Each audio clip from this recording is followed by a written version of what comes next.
suis le chef d'une grande unité de police judiciaire à compétence nationale et internationale et on traite tous les délits. Entre tous ces délits, on a un groupe qui se charge directement de la protection du patrimoine culturel historique. J'appartiens à la garde civile, qui est un des deux corps de police qui est en Espagne, et dans le domaine qui nous tient aujourd'hui ici,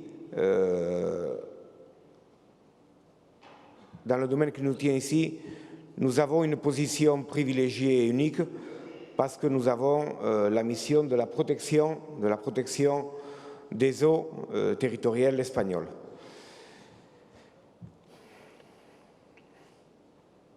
Aujourd'hui, ce que je vais essayer de vous transmettre en 10 minutes, c'est le système que nous avons de surveillance, c'est-à-dire de la prévention. Je pense que je vais vous présenter un système qui est unique au monde. Et je pense que ça peut vous transmettre des idées intéressantes pour tous les pays. Nous avons une position privilégiée parce que l'Espagne, vous le savez, nous sommes la frontière sud de l'Europe. C'est-à-dire, on a beaucoup de moyens techniques qui ne sont pas uniquement liés à la protection du patrimoine subaquatique, ils sont liés à la protection de l'immigration irrégulière et du trafic de stupéfiants. Qu'est-ce qu'on a fait? On a réfléchi et tous les moyens qu'on a dans la garde civile, on leur a cherché un usage pour le domaine concret de la protection du patrimoine subaquatique. C'est impossible pour n'importe quelle police du monde d'avoir des moyens exclusifs pour la protection du patrimoine. Il faut profiter de ce qu'on a, avoir un peu d'imagination et trouver un autre usage, et c'est ce que nous on a fait. Tout d'abord, je vous montre un centre de contrôle maritime. C'est le centre de contrôle maritime du sud de toute l'Europe. Il a des missions sur l'immigration irrégulière fondamentalement, sur le trafic de stupéfiants, mais nous on l'utilise de la façon que je vais vous dire après. Il faut dire que, vu les missions qu'on a, en 2012, la garde civile, en contact étroit avec le ministère de la Culture, parce que ça c'est une chose importante que je vais vous dire, les forces de police dans ce domaine-là doivent avoir un travail bien étroit avec le ministère de la Culture. Sinon, on ne peut pas fonctionner. Nous, on l'a réussi. Donc, on a fait en 2012 un plan qui était stratégique pour la garde civile, qui était stratégique pour l'Espagne, parce que, comme vous le savez, le patrimoine culturel espagnol et le patrimoine subaquatique espagnol sont un des plus importants du monde. Donc, on a fait un plan. La première chose dont on a besoin, comme j'ai écouté déjà ce matin, c'est du renseignement. Le renseignement sur deux axes fondamentaux.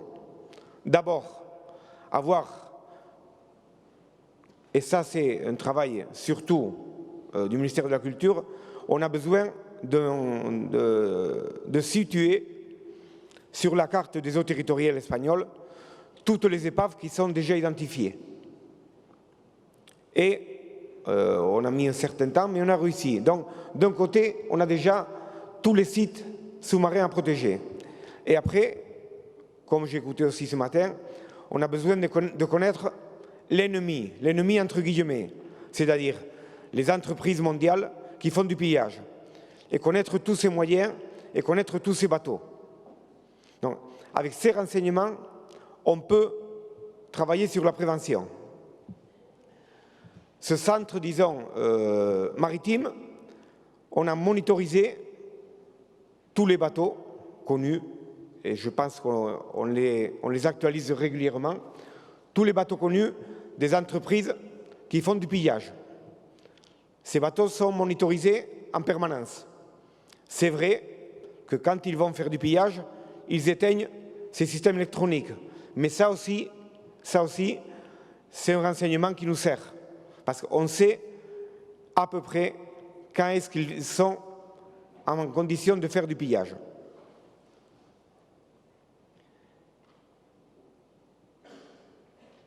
On a un système qui, je pense aussi, est unique au monde, un système qui a pour but de contrôler toutes les frontières sud de l'Europe. C'est un système avec des postes fixes et mobiles, mais surtout fixes sur toute la côte espagnole, avec 20-30 miles d'observation. On observe jour et nuit en images et en électronique. Vous voyez la carte de l'Espagne. Donc, qu'est-ce qu'on a fait? On a intégré dans ce système, c'est-à-dire dans l'informatique, cette carte avec toutes les épaves qu'il y a. Et on a mis des alertes. C'est-à-dire, quand sur un point fixe qu'on a identifié comme une épave, on voit, le système voit, qu'un bateau reste sur place pendant une demi-heure, une heure, il y a une alerte qui sonne. À partir de là, on vérifie qu'est-ce qu'il fait là. Vous voyez les postes, comment ils sont protégés. Il y a l'image, il y a le son, il y a l'électronique.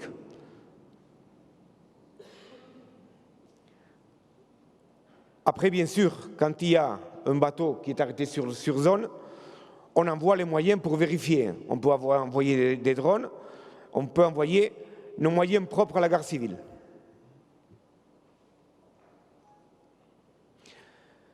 Après, avec les systèmes satellites qu'on utilise, ici je vous ai mis sur une carte ce qu'un bateau qui s'occupe du pillage normalement fait quand il cherche une épave. Donc vous voyez qu'ils ont plus ou moins, parce qu'à travers des archéologues, à travers des historiens, ils savent à peu près une zone où un bateau qui leur intéresse est sur le fond de la mer. Donc ils envoient d'abord chercher, et ça c'est le mouvement qu'on fait. On a mis ces paramètres sur les chercheurs satellites, et quand on voit ça, le satellite envoie une alerte. Une alerte qui va nous dire il y a peut-être un chercheur qui fait du pillage, qui cherche des épaves. Des épaves que nous, peut-être, on ne connaît pas. Parce que dans la carte que je vous ai dit avant, on ne connaît pas toutes les épaves. On connaît ce qu'on connaît, mais pas toutes. Donc ça, c'est aussi le système qui va nous dire qu'il y a quelque chose de bizarre. Ici, c'est ce que je vous dis, la carte où on a toutes les épaves signalisées sur toute l'Espagne. C'est important aussi, et nous on le fait parce que dans la garde civile, nous avons les groupes d'activités sous-marines, les épaves qui sont connues, on les signalise. Et bien sûr, dans tous les clubs de plongée, l'Espagne, vous savez, c'est un pays touristique, la plongée, c'est une très bonne activité touristique, on fait la conscientisation, on vérifie que les clubs de plongée, comme disais avant, ne prennent pas quelque chose à titre presque individuel.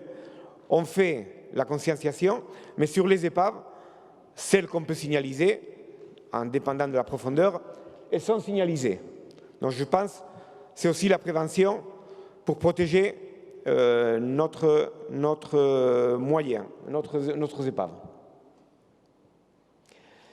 Et après, la prévention nécessite absolument que quand on voit quelque chose, quand il y a une alerte, le potentiel pilleur doit se sentir surveillé. Donc quand il y a une alerte, on envoie nos moyens. On a la garde civile de la mer qu'on appelle, on a le plongeur, on a 2 avions de surveillance maritime et on a les hélicoptères. Avec tout cela, ce qu'on a vécu jusqu'à présent, et on a déjà une certaine expérience, nous dit qu'on est en matière de faire une bonne protection préventive de notre patrimoine sous-marin. La seule chose qui me reste à vous dire dans mes 10 minutes, ce serait peut-être 3 conseils. Travailler avec les autorités de culture, du ministère de la Culture, utiliser les moyens qui existent déjà avec imagination pour voir comment on peut les utiliser pour la protection du patrimoine et surtout que les potentiels pilleurs se sentent surveillés. C'est vrai qu'avec ce système, et c'est un peu peut-être